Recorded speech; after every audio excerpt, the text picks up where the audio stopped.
have an emergency. Today on Rescue 911, a break-in goes bad. A clergyman is shot with his own pistol. I could tell it was gunshots. No other sounds like a gunshot. And intruders leave him for dead. I didn't know if he's going to make it or not. Plus, a high-speed chase I thought maybe I just had a drunk driver. delivers more than one rookie was expecting. Officer, I'm having a baby! I guess I was more scared than ever, actually. On Rescue 911.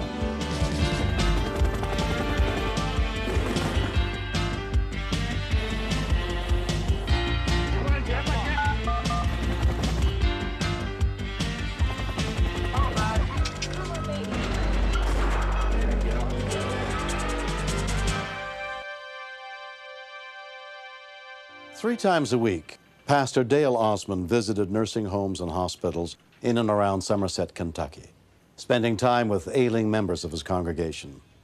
Those who live in this rural community found comfort and reassurance in his kindness. But as he headed for home on January 21st, 1992, he never once imagined that he would be the one reaching out for help.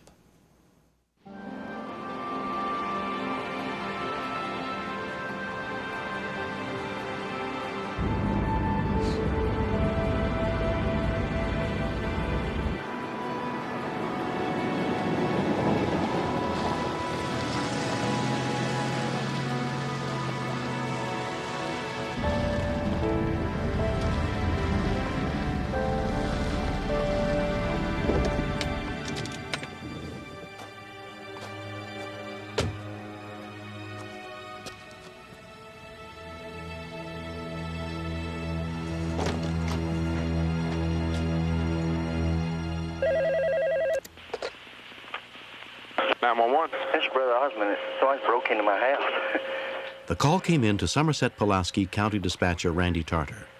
This is Dale Osmond. He's a preacher at Bethlehem Baptist Church. I've known him for several years. He's a good friend of mine. The assistant supervisor on duty that day was Don Smith. The thing seemed to be just a normal call.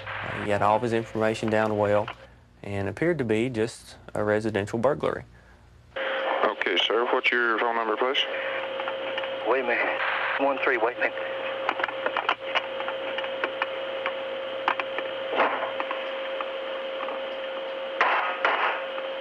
And I could tell it was gunshots. No other sounds like a gunshot. I've been shot. Get an ambulance. I've been shot. I had been in training for about 2 weeks, and I've been on the radio about 1 week.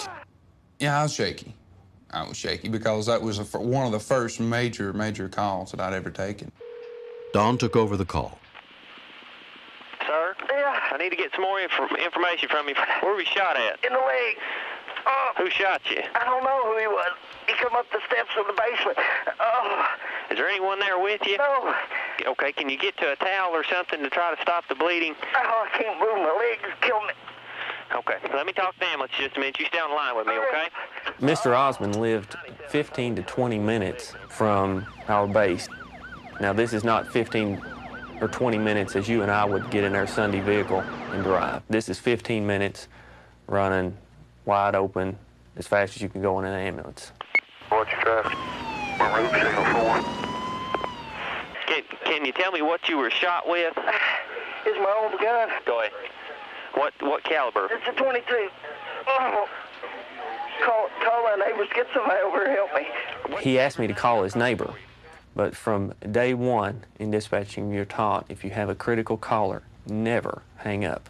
What's your neighbor's name? Mr. Osmond needed help bad, and the nearest unit was still 15 to 20 minutes away. I had to make the call. Okay, I'm gonna hang up and call your neighbor, okay? Yeah.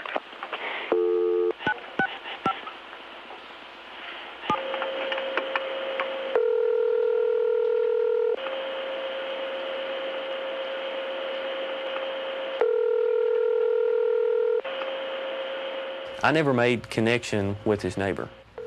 When I tried to call Mr. Osmond back, the line was busy. The scariest moment was when I couldn't make contact with Mr. Osmond. I called, and it was busy. By the third call, getting a busy signal, I was beginning to get pretty panicked myself. 97, your scene is unsecure. Your scene is unsecure.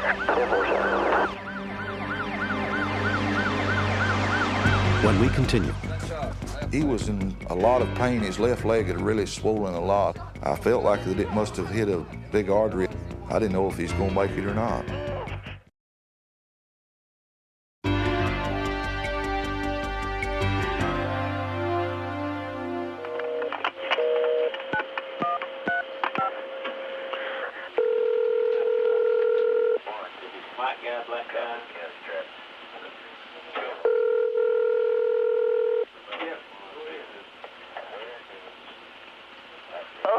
Mr. Osmond, it's dispatch again. I couldn't get your neighbor to come. I called another one. Okay, the ambulance is almost there. Okay, let me tell you, it's real important if you can tell me what the guy looked like. Can you do that? Yeah. He had a bugging on and a round coat. Okay. What kind of pants did he have on? Good. Blue jeans. Blue jeans? Okay, can you tell me what color hair did he have? It's kind of light brown. Light brown, okay. What, was he a white person or a black person? Oh, he's white. Okay. Let me tell the officer that, okay? He sounded like you'd hear in a horror picture of a ghost just reeling and screaming. A lot of times the screams were so loud through the phone that I would have to hold the phone away from my ear. Let me ask you something. Did you hear him pull away in a car? No, there ain't no car here. No vehicle. The gun is in the rescue. Within 10 minutes of the shooting, Dale's friend J.C. Tarter got to the house. Somebody's here. Dibble. Yeah. Okay, who is it? He was in quite a bit of pain. His shin was swelled real big and it's black. It was hard to get his pants up to enough to even see his leg. The bullet looked like it cut the main artery with so much blood inside. Who's that there with you? Hello. Who is this? This is J.C. Tarter up at the Bethlehem Baptist Church parsonage. Can you tell me if there's a lot of bleeding or not? No, it doesn't seem to be that much. Okay. They quite a bit of pain. They got a good accelerator. Need to use it. 431? Yeah. Here they are. Okay, who is it? Here they are. Sheriff's Deputy William Ryan assessed the victim as soon as he got to the scene. He was in a lot of pain. His left leg had really swollen a lot. I felt like that it must have hit a big artery because it was real blue and swollen 3 times as big as it should have been. I didn't know if he's going to make it or not. Paramedic Mark Perkins and his partner arrived within 25 minutes.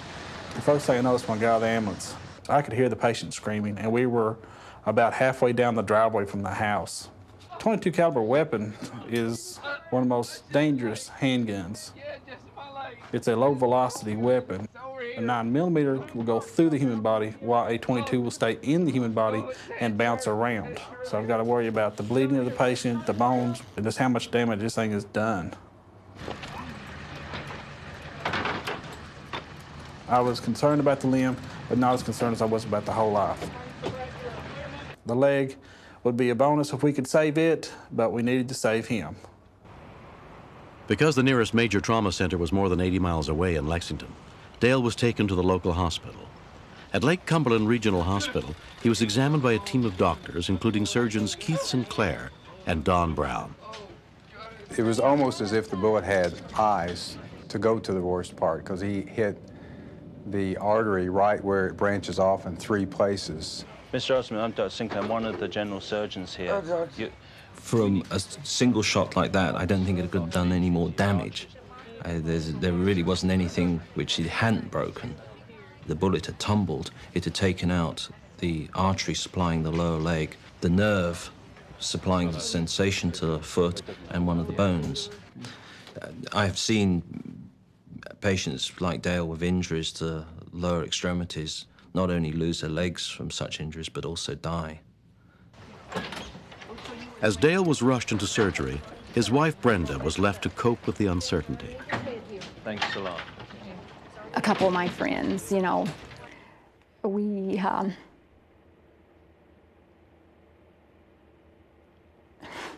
at that point, we gathered together and had a word of prayer, you know, in private.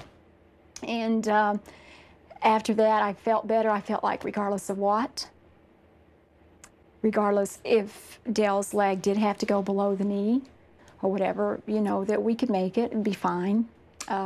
His life was what was important.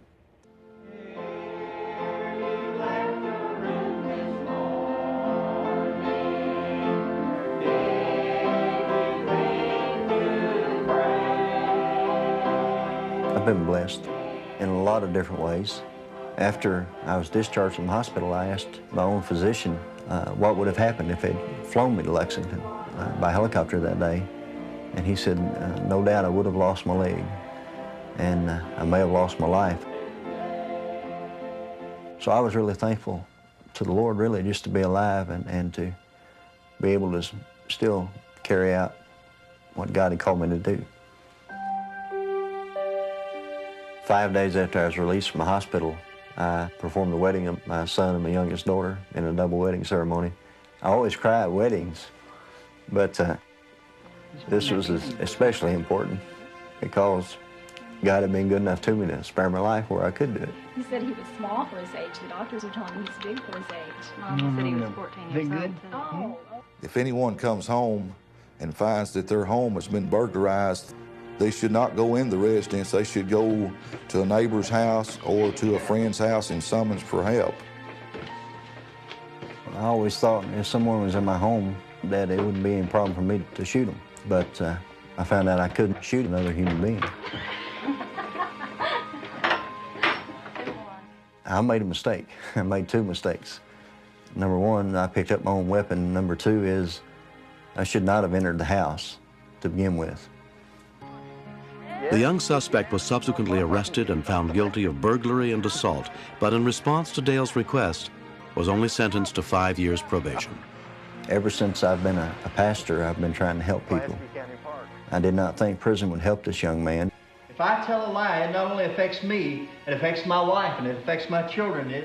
He's enjoying life. Anything that he can possibly do, he does. He really does. He's not one to sit down and quit. Dale's always been on the move, and this has just simply slowed him down a little bit. Next. With each step I took, I got a little more scared. I was preparing myself to either have to take a life or for mine to be taken.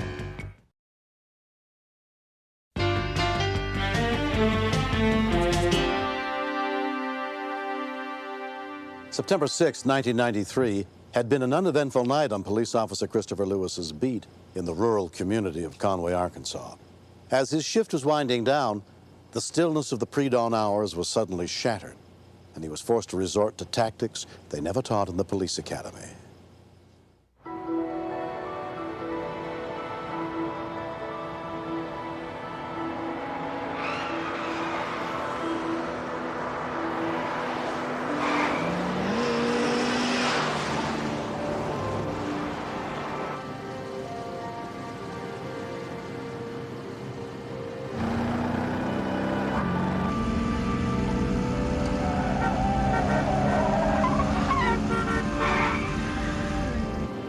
I was on routine patrol when I observed a van coming down the road driving erratically at a high rate of speed.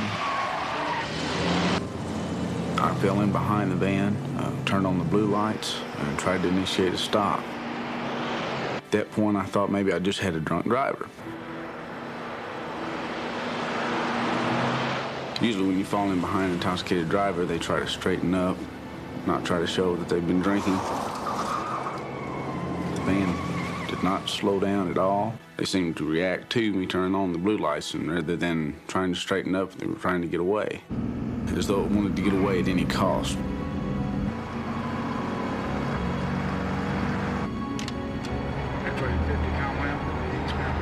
I feel like at the time that I've just fallen into a situation in which they have committed a violent crime. A backup unit was launched from the Conway Police Department. I'm still a rookie. I've only been on the street about 3 months. Fear of the unknown, I guess, is probably the worst fear of all. The attention level goes up, the alertness goes up, and the heart rate goes up quite a bit.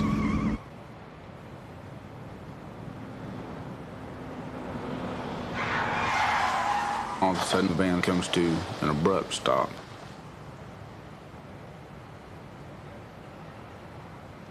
I didn't know whether to expect the back doors were going to fly open and they might try to come out shooting. X-ray 50 calling. I'm gonna be out with Paul Zebra George 486 and be on Harrison and Tyler. Everything was quiet. Maybe they just wanted to get rid of me before my backup could get there.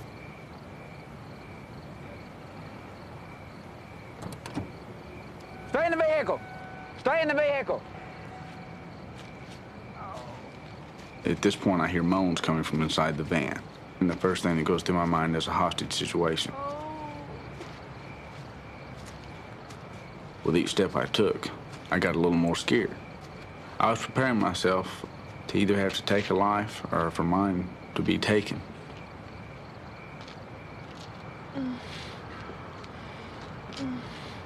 Officer, I'm having a baby. When I saw there was a pregnant woman, I guess I was more scared than ever, actually. Can we go ahead and send an ambulance to this location? She's trying to apologize to me for the way she's driving, which is totally unnecessary. All I want to know is how long I've got. Do we have time to make it to the hospital? He's coming. Okay. Try and relax. The ambulance is on the way, okay? When I see the baby's head, I start to step up into the van.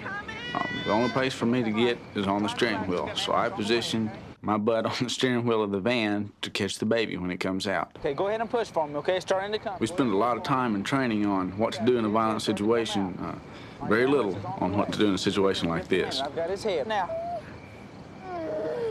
I was doing all I could to keep from going into shock at that point. All right. Okay, it's coming out, okay? Just keep on pushing. After I got a hold of the baby's head, I started to calm down a little bit and begin to think, now the baby's head is out, what am I going to do if something goes wrong? Are you okay? Okay, we're going to be just fine. Ambulance is on the way right now, okay? The original backup officer, Sergeant Chip Stokes, arrived, who happened to be an EMT. Because I had the training and experience in it, I went ahead and we traded places, and then I've continued to deliver. Good deep breath for me. There you go, push. The conditions were very adverse because it was cool out there that night. I could definitely see relief in his face when I got there. There you go. Baby's out. Yeah. Good. Great. Look at here. You go. Look at there, Mom. Sure enough, big and strong. This baby, when he came out, he was hollering loud. All we had to do was pretty much wipe away some of the mucus from the airways and wrap the baby up, keep the baby warm. To bring life into the world like that, that's the last thing I thought I was going to be doing. He's a big, strong boy. He sure is. After the rush is over and you stop and you look at the child that just came into the world with your assistance, it's breathtaking. To stand back and to look and say, this is one of those things that I never planned on, but I sure am glad it happened. I'm going to take the baby to the ambulance and check him out a little bit more. You always hear about policemen having to take someone's life, but here was a beautiful example of a policeman bringing life into the world. Delbert King had delivered a healthy 7-pound, 14-ounce baby boy. She and her husband, Milton, named him Christopher, the same as the first officer on the scene who helped him be born.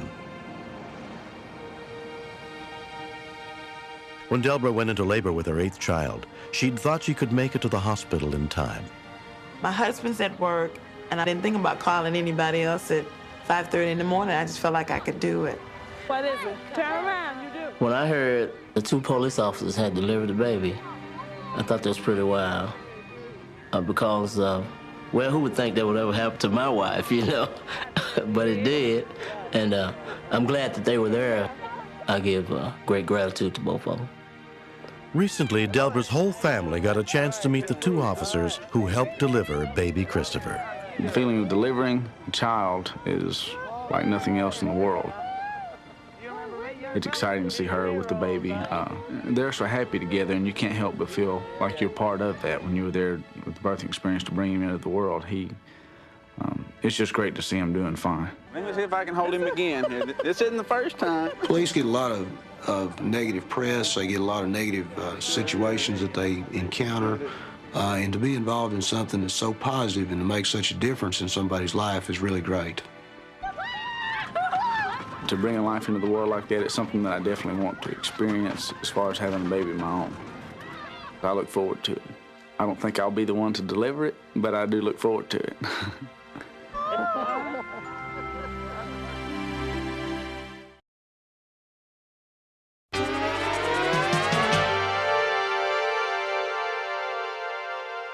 In the United States, 10 children a day die as a result of gunshot wounds. If you must have a gun in your home, always store the weapon and ammunition separately and keep them locked away.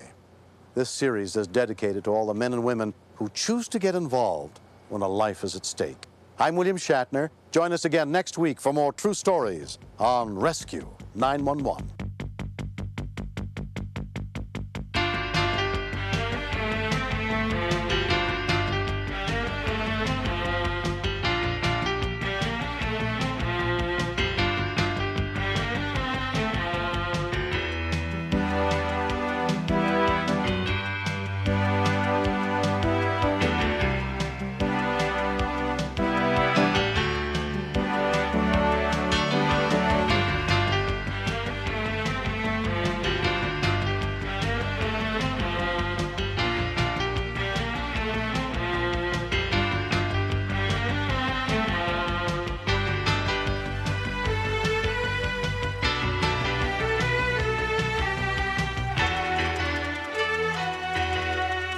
Mr. Shapiro, step out of the car, please.